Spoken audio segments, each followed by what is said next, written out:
everybody. Welcome to the podcast. It may interest you to know. I'm Toni Marcolini, and I have a very special guest here with me today. I've been looking forward to her podcast for quite a while now. Emilee Moore. Welcome, Emilee. Hello, thank you so much for having me. Well, I'm really thrilled to get the opportunity to talk to you. Um, I think because you took an event, just a heartbreaking event, right, and turned it into uh, sort of a bonding experience with the world, right? I mean, something that you can reach out and you touched other hearts through something that happened to you. And I guess I wanted to share your story or talk a little bit about your story. So why don't we start from the beginning? I mean, your grandmother was one of the first people in North America to pass away from COVID. Mhm. Um, can you tell us a little bit about that time in your life and what how that went what happened? Absolutely. Yeah. I mean, COVID was such a new thing at the time, and I remember thinking like, seeing a little bit in the news and thinking, oh, like this will blow over. It's just, something in the news, whatever. And then very quickly, within a matter of weeks, the whole world was very changed by it. Specifically, in my own experience, I was very changed by it. I barely understood what it even was, and then my grandma was gone, and so that was a very difficult time for me and my family. And I know for so many people in the world who are losing people or had family members that were just getting very, very sick, and it was a lot to grapple with. I think for everyone because no one understood what it was, and it was just very overwhelming. So that was a tough time for sure. It's a paralyzing time in history, right? I mean, we're all trying to figure out what's going on, and then uh, a lot of people are dying around us. Yeah. So there's fear, panic, and then you learn, that your grandmother has it, and I believe she passed away in the hospital without the family being able to be with her, Yes. which in and of itself is heartbreaking. Absolutely. Yeah, it was really tough. Like you don't get to say those last words to someone you love when they go, and um, you don't get to see them. You don't get to have that moment Yeah. of closure, I guess. And so yeah, it was tough. And at some point after she passed, I mean, you're a songwriter by career. Hmm. And so I guess it spoke to you, right? It was a moment that you wanted to capture with your art. So how does this come about? Yeah, so I was watching the movie Up in the time of the pandemic. It took a while for me to, I guess, process that she was gone. I had tried writing some songs, and it was difficult for me. And then I was watching that movie, and something just hit me about the that instrumental that everybody knows that's very emotional, and it takes you through this whole montage scene at the beginning of the movie. And I just immediately was thinking like, oh, this would sound incredible with lyrics, or I wonder what it would sound like with lyrics on it that meant something, to that scene, and then my own story and maybe the story of others. And so I sat down to try and write something over it, and the lyrics just flew out of me. And I think it was just like something I needed to say and words that needed to come out, and it just took a while for me to get there. But once they did, it just happened. And then I decided like I think I need to share this on TikTok. This feels like something that people would connect with, and sure enough, they did. Sure. I mean, it goes viral, Hmm. right? The song goes viral, and then other people are sharing, other creators are sharing it. I mean, astronomical numbers of people you're connecting with, for the song. And then you decided to create a video right after that. So tell me about how the video gets started and what Yes. are the steps to get that done? So we did actually two different videos. So the first video that we did right when the song was coming out is I had asked my TikTok followers, a lot of the people who were engaging with the song and the posts about the song, if they had lost someone in their life, to send a photo in of them, and I would love to put them in this music video. And so for that initial music video, I collected maybe I think it was around like 300 something photos of people's loved ones, and I just put them up on a wall, in just this blank wall. and kind of highlighted some individual stories where people had sent really touching stories about their loved ones. Just to kind of create like a, this song is not just my song. This song is for everyone who has lost someone who has connected with this. And like everyone on TikTok had blown this song up, and it didn't feel right to just focus on my own story. It felt like we needed to connect in a deeper way. And so that was the initial video that I was able to do, which was so incredible and so moving. I still can't watch it without crying today.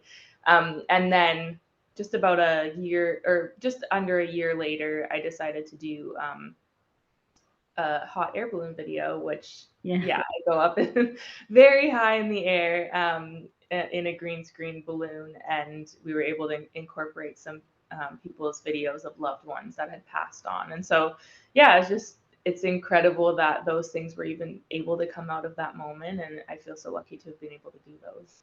So you're actually up in the air. Yes. I know Yeah. it kind of looks fake because it's so incredible, but I genuinely was up in the air so high up in the sky. And it was the most surreal, truly the most surreal moment of my life. I've never experienced anything like it. So, yeah. I gotta ask, you afraid of heights? Super afraid of heights. Like out of anyone I know, I am more afraid of heights than anyone. So that was already like for me, I don't know why I thought I should do that when I have that fear. But I think it was just like from the moment that song came out, it felt like something that I needed to do. Like it just made sense with the theme of the movie.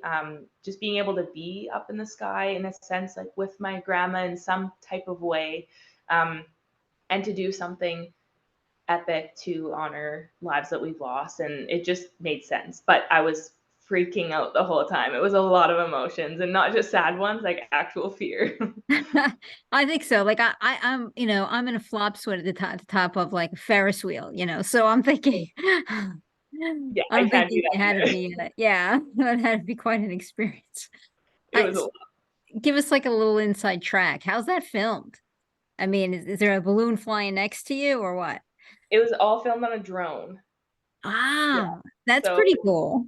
really, really cool. Yeah. So one of my friends, his name is Phil. If you watch the kind of behind the scenes of the video, he's in there, and he is an incredible drone flyer, and he pushed that drone to the limits to get it up there with us. And so, yeah, that was incredible in itself that could be filmed that way. But yeah, it was all on a drone, and then we had a couple different cameras inside the basket as well. We had a Yeah. GoPro above me. We had another phone beside me, so getting all the angles from up there. So we now once that was released, again, an incredibly popular, video spoke to people. What kind of fan reaction have you gotten? I mean, honestly, it's been so heartwarming and obviously sad and emotional, but it's been really special to hear people's stories and how it's deeply impacted them. Like the reactions have just been a lot of, wow, I feel understood in this video, or, this helped me feel less alone, or thank you for honoring these lives. Like this makes me think of my loved one that's no longer here. And that's exactly why I wanted to do that. Like I think grief can be so isolating and feel so heavy, but it's such a universal feeling. And so to be able to create something where it can kind of create a community in a way where people are in the comments and sharing their stories about their loved ones and connecting on that level, or even messaging me, and we're able to have a little conversation about their loved one, like it's such an honor to be able to do that. And so that was a lot of the response. I think the biggest thing for me was like I feel like with grief it's very difficult because you feel like your loved one will be forgotten. The world kind of moves on, and that's okay. That's a part of life, but it's really special to be able to share about that person. Like, I love talking about my grandma. I know everyone who I've spoken with that has experienced grief and has messaged or reached out during this video release, like, they just love talking about those people because they want to keep their legacy and their life alive in some way. And like this was an opportunity to do that for anyone who has ever felt that way. And so that was the reaction, and it's the exact reaction I was hoping for, which is really special. Now, your grandma, I know, encouraged you to take piano lessons, I guess, from when you were young. Mhm. So it seems like she then encouraged your creative side. Um, what'd you feel about being your muse in such a way, uh, to have accomplished this?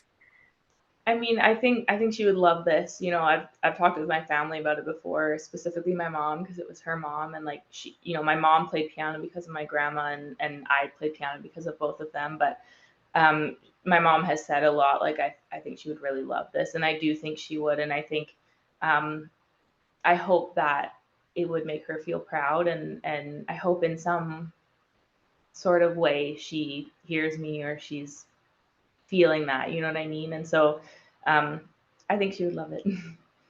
Well, you mentioned and I've seen other interviews, of course, with you, and you've mentioned that your grandmother kind of was a people person, right? She enjoyed talking to people, reaching out to people. I mean, I think what an incredible way to honor that legacy, right? Than to use, her journey, and what happened to her as a way for her to reach out and touch other people who are probably going through similar things. And everybody was touched by COVID in some way. I mean, you'd be hard pressed to find anyone who didn't lose someone they either, were related to, knew, or, were close to, from that pandemic. So I would think that she would love it, right? From just an outsider's point of view, what a way to honor her legacy. Then she kind of, as she lived, she passed, with that wanting to touch other people and, connect. For sure. Yeah, I mean, I love to think of it that way. Thank you for saying that. I think, yeah, she was a beautiful person, and I wanted to honor her the best way that I could and tell her I loved her, even though she's no longer here. And so I do hope that comes across in those videos. And yeah. If you could, I mean, like I said, I've read other interviews where you talk about your grandma with, she made the best fudge and the best chicken noodle soup I got, right, from a prior interview. But um, if you could name two things that you admired the most about her, what would it be? Hmm. I mean, I love how she was a very, very positive person, very bubbly, always brought a lot of energy to the room. And I think there's something really powerful and special about that. And I do try to be that person as well. Um, and she was also just very generous and very thoughtful. And so I try to be those things as well too. And I love those things about her. And so hopefully I can carry those things with me and through me for her since she's no longer here. Yeah. So let's talk a little bit about you, though, and as a songwriter. Where are you going from here? Are you Mhm. going to continue to write songs, or what's your plan, your career plan now? For sure. Yeah, I've been working on my debut album, so that's in the works right now, which I'm very, very excited about. It's about first heartbreak, first love and first heartbreak, and just kind of the experience of um, going through heartbreak for the first time and having it really deeply change you for the rest of your life, kind of because you haven't experienced that thing before. And so I really wanted to share that sentiment and talk about that in my first album. And so I've been working really hard on that. So hopefully I can start rolling that out in the next little while here. And then I've also been, if you see on my TikTok, I'm trying to pull off the ultimate heartbreak concert. So that's something that I'm building together with my fans, however long it may take, but trying to fill a stadium of heartbroken people to just like share a really cathartic experience together. So yeah, those are some of the things that I've been working on. I just love making music and I love sharing things that make me emotional with other people. 'Cause, you know, other people love to be emotional too, and so just finding that community and connecting on that level. Well, TikTok is somewhat, an amazing platform that's come around, right? Because prior, we mean, of course, the social media has been around for a while, Mhm. Facebook. Although, I noticed that a lot of the young people have migrated off Facebook with the entry of all the older people onto Facebook. For It seems sure. like we're in a chase. Like as the older people chase to the next thing, the younger people find a new platform to Yeah. skedaddle off to. But I mean, TikTok, of course, is, I guess you could say, the hottest new way of the youth connecting. Um, Mhm. So tell me about that. I'm getting setting up on TikTok, I mean, you have a lot of fans. I mean, how did that go? Just one day you decided, hey, well, my friends are doing this, I'm going to do it, or just, what brought you to TikTok and how did this setup go? Hmm. Yeah, it took me a little while to hop on TikTok, if I'm being honest. I think I just wasn't sure how to do that, how to play that game, what that looked like.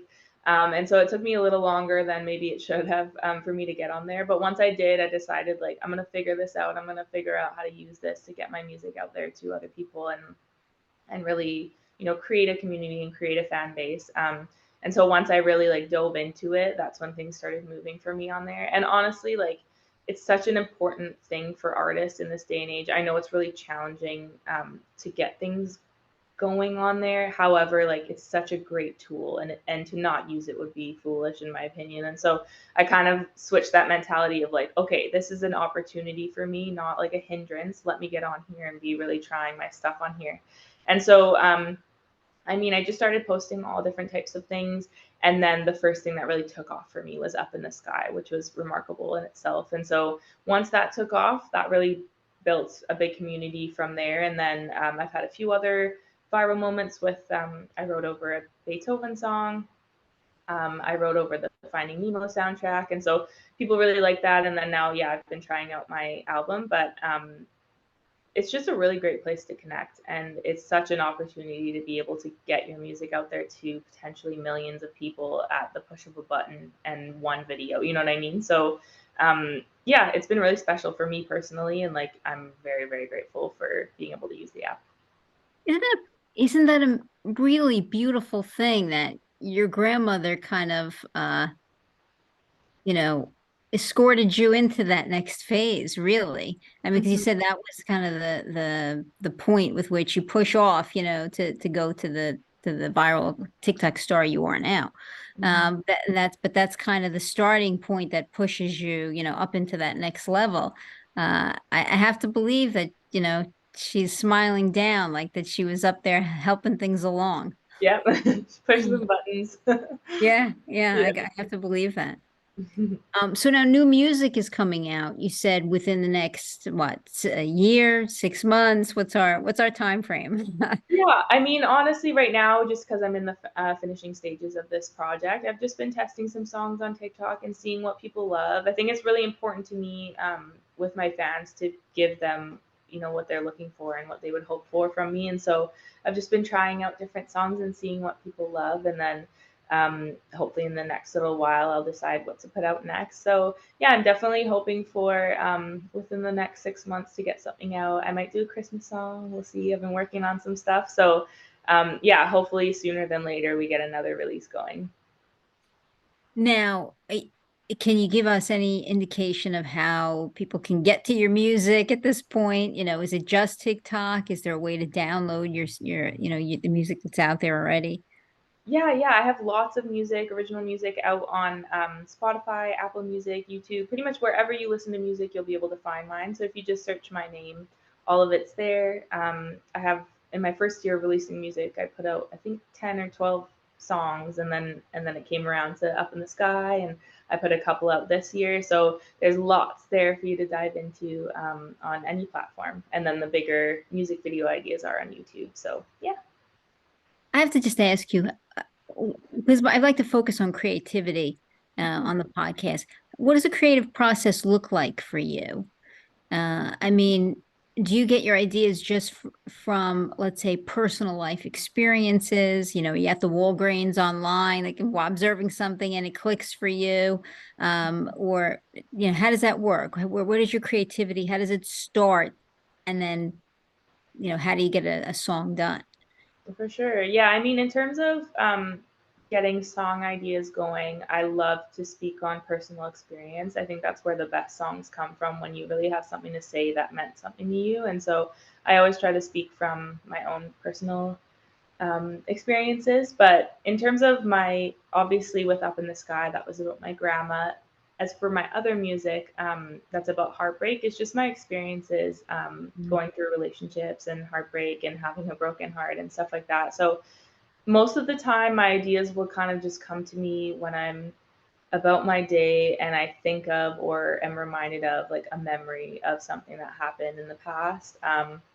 My notes app on my phone is full of little things of like I remember what that person said to me or what happened in that situation or something poetic about an experience, and I'll just kind of usually start there and then let things unfold. And then in terms of like actually getting the song done, I'll work with I have one main producer that I work with, and we'll usually start songs out with just kind of he'll get a track going or he'll do, a certain guitar line. Sometimes I'll start on the piano, whatever it may be, and then we kind of build things out from there. But yeah, that's kind of how it begins, and then you see where it takes you. Well, your new album is going to be focusing. It's your debut album, even though there's some other original music out there, and it's focusing on heartbreak. Are you thinking about doing some live concerts off of TikTok where people could actually come see you perform, Yeah, I actually did a and lot maybe of. touring as promoting the album? Right, for sure. Yeah, I did a lot of live performances last year and the year before. And then this year I kind of took a bit more of a break just to get the album going and spend my time in that sense. So I'm hoping next year to get a lot of shows going. And I mean, a tour, absolutely. I would love to tour, just depending on where things are at and what that looks like. But I love playing local shows in LA. It's really fun. I do want to go, I'm from Vancouver, Canada originally, so I do want to go back home and do some shows because there's lots of people and family there that would love to be a part of that. So yeah, I'm hoping for that. I don't know exactly what the future holds in that regard, but it's exciting. Yeah. Oh, sure. Right. Hmm. Those first, I would think the first few concerts are the most memorable, right? Because you're making this transition from recording just in front of a camera, probably in a room with one or two people, Yeah, right, to trying to bond with an entire group of people out there staring. I mean, so that's gotta be different. so for sure. Yeah, it's very fun. It's nice to connect in a deeper way because I think online, like with TikTok, I mean, there's comments and there's likes and like you can connect in that sense or people messaging you, but it feels a lot different when there's someone face to face, Yeah. talking to you after a show or expressing what's going on with them. So yeah, it is a cool experience to be a part of. Yeah, yeah. And have you been getting recognized, out and about at all? I mean, I would think the younger people, probably not the older people yet. They'll know who you are soon, but I mean, I would think the younger people are coming over to you, or are they leaving you alone when they see you out? Honestly, no, I've never been recognized before. I feel like I'm not maybe like I don't know. I'm not big enough for that yet. I'm not sure. I've never been talked to in that way. Or maybe people see me and they're not sure it's me. I think a lot of times there's been times where I've seen people and I'm like, was that who that was? Like sometimes if you Yeah. see someone offline, Yeah. real life, it's hard to tell. But yeah, no, I've never been approached. I feel like maybe I need to get into like the next tier before that stuff starts happening. But I would love like if anyone ever wanted to, I would love to chat with anyone. So I'm not opposed to that. But Well, I think there's that surreal level to that too. I mean, with you like YouTube and any kind of social media, when somebody starts, getting an audience, it's really different than someone who's coming off of let's say, a movie or a TV show, right? You see them out, you recognize them right away, but there's something about like an internet star that is very surreal when they're out. Like you almost don't believe they exist outside the square, right? On your that's true. it's like Yeah, it's yeah, like your third grade math teacher, right? You're convinced she doesn't exist outside the classroom. There's something to that, I think, with an internet star, right? That you don't you just they exist in the box and no place else. right. That's very true. Yeah, I've never thought about it like that, but yeah, I would agree. Yeah. So I think seeing you, probably there isn't the connection yet, Hmm. uh, which I think there's about to be, when your album comes out. Thank Uh, you. Well, it's been a thrill to get just a few minutes. I know you're busy. Your publicist definitely told me that you were squeezing me in, so I appreciate you, uh, has taking the time to talk to me about it.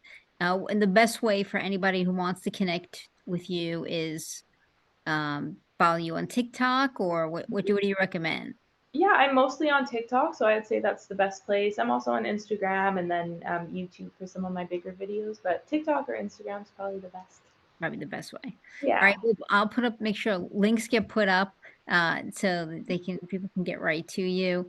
Thank you. I'm looking forward to, hearing your new stuff. I hope when your new album comes out and you're promoting it, you'll circle back and talk to me about it. Of course. Yeah. Thank you so much for taking the time and asking such special questions. I really appreciate it. Oh, thank you. And we're going to say goodbye from the podcast. And I want to thank my guests for joining me today and encourage anyone who hasn't heard her music to have a listen. So, this is an insightful, talented young woman who is going places. So, thank you everyone for joining us and have a great day. Thank you.